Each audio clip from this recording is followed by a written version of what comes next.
Subscribe कीजिए हमारे channel को और बेल आइकन को दबाइए हमारी लेटेस्ट वीडियो सबसे पहले देखने के लिए। रदरफोर्ड ने एल्फा का प्रकीर्णन प्रयोग बताया।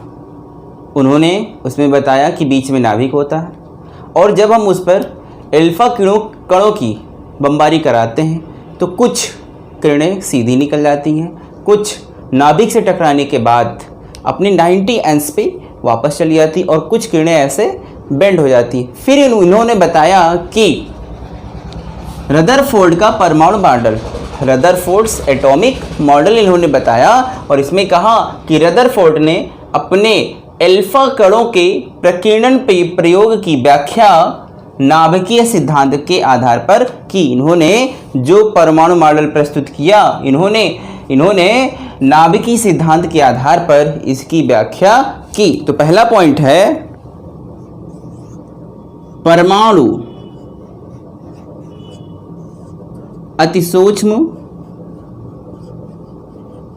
यानी कि परमाणु कैसा होगा, बहुत छोटा सा होगा, कॉमा गोलाकार, इस टाइप से दिखा सबको आप लोगों को कि छोटा सा परमाणु होगा और कैसा होगा, बिल्कुल गोल होगा। विद्युत उदासीन होता है, विद्युत उदासीन कण है, यानी कि इस पर धनावेश होता है। विद्युत उदासीन का मतलब क्या है कि इस पर धनावेश होगा, जिसका अधिकांश भाग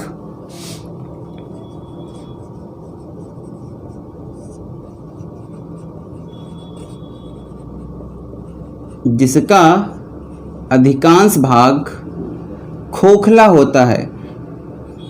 कल हमने आपको बताया था कि इस टाइप से बताया था, यहाँ पर आपका नाभिक हो गया और इसके अंदर भी आपकी क्या है, कण हैं, छोटे छोटे से कण हैं। जब हमने इसके ऊपर अल्फा किरणों की बमबारी कराई थी तो कहा था कि कुछ रेखाएं बिल्कुल सीधी चली जाती हैं। जब कुछ रेखाएं बिल्कुल सीधी चली जाएंगी तो इससे स्पष्ट होता है कि जिसका अधिकांश भाग खोखला होता है।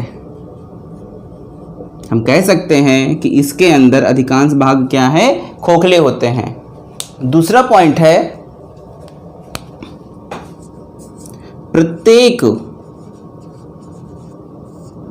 परमाणु के केंद्र में अति सूक्ष्म सघन भारी धनावेशित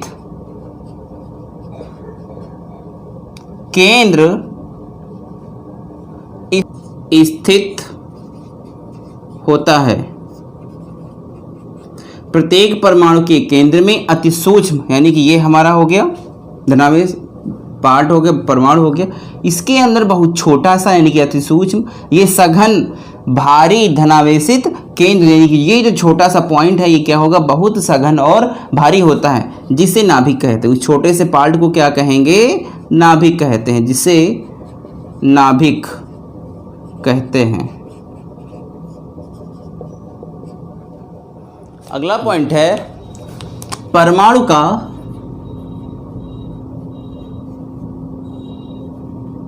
समस्त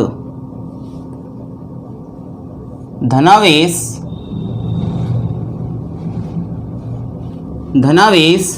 यानी कि प्रोटॉन नाभिक में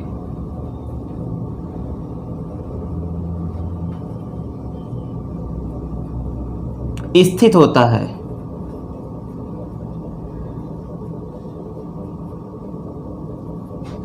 हमने बताया आपको जो परमाणु होता है इसका समस्त धनावेश कहाँ इकट्ठा होगा, इस नाभिक में इकट्ठा होता है। अगला पॉइंट है परमाणु विद्युत उदासीन होता है। जो परमाणु होता है वह विद्युत उदासीन होता है। अगला पॉइंट है परमाणु के अंदर उपस्थित प्रोटॉनों की संख्या तथा इलेक्ट्रॉनों की संख्या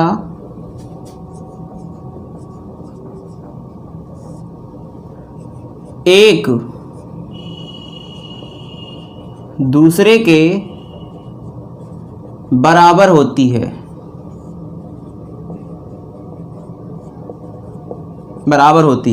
परमाणु के अंदर उपस्थित प्रोटॉनों की संख्या तथा इलेक्ट्रॉनों की संख्या एक दूसरे के बराबर होती है। उसके अंदर सारे के सारे क्या होंगे? एक दूसरे के बराबर होंगे। अगला पॉइंट है,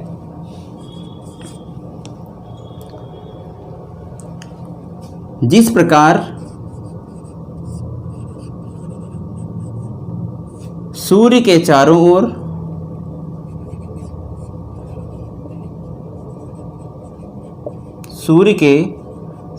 ओर ग्रह परिक्रमा करते हैं, उसी प्रकार नाभिक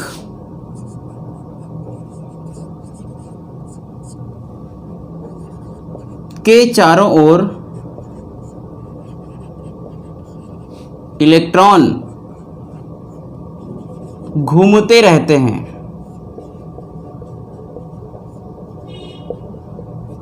इसलिए रदरफोर्ड ने इस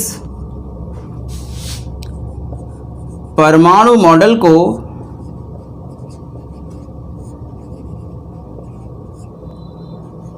सौर मॉडल कहा। यानी कि जैसे ये सूर्य है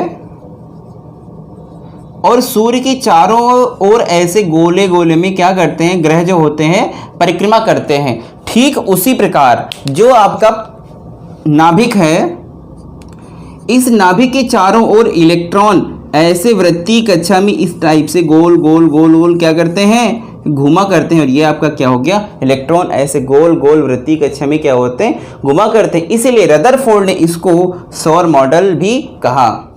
रदरफोर्ड ने जब अपना मॉडल प्रस्तुत किया तो उसमें कुछ न कुछ दोष उत्पन्न हुए। वह दोष क्या है? यह मॉडल मैक्सवेल के विद्युत गतिकी सिद्धांत का पालन नहीं करता है। यानी कि जो उन्होंने मॉडल प्रस्तुत किया रदरफोर्ड ने, वह मैक्सवेल के विद्युत गतिकी सिद्धांत का पालन नहीं करता था, जिनके अनुसार एक सूक्ष्म धनावेशित कण विपरीत आवेश वाले केंद्र के चारों ओर घूमते हुए लगातार या सतत ऊर्जा का उत्सर्जन करता है। जब वह अपने केंद्र के, मान लें कि नाभिक केंद्र है, इसके चारों ओर जब वह घूमेगा तो एक सतत ऊर्जा का उत्सर्जन करेगा। दूसरा पॉइंट है, यह मॉडल एक इलेक्ट्रॉन वाले, यानी कि एक इलेक्ट्रॉन का मतलब जैसे हाइड्रोजन पे केवल एक इलेक्ट्रॉन, इस टाइप से परमाणुओं के उत्सर्जन स्पेक्ट्रम में उत्सर्जित स्पेक्ट्रम रेखाओं की प्राप्त की व्याख्या नहीं कर सकता। जैसे इस टाइप से हम लाइन खींचते हैं, लाइमन श्रेणी, बाइमन श्रेणी, इस टाइप की जो श्रेणियां होती हैं उनकी यह व्याख्या नहीं कर सका।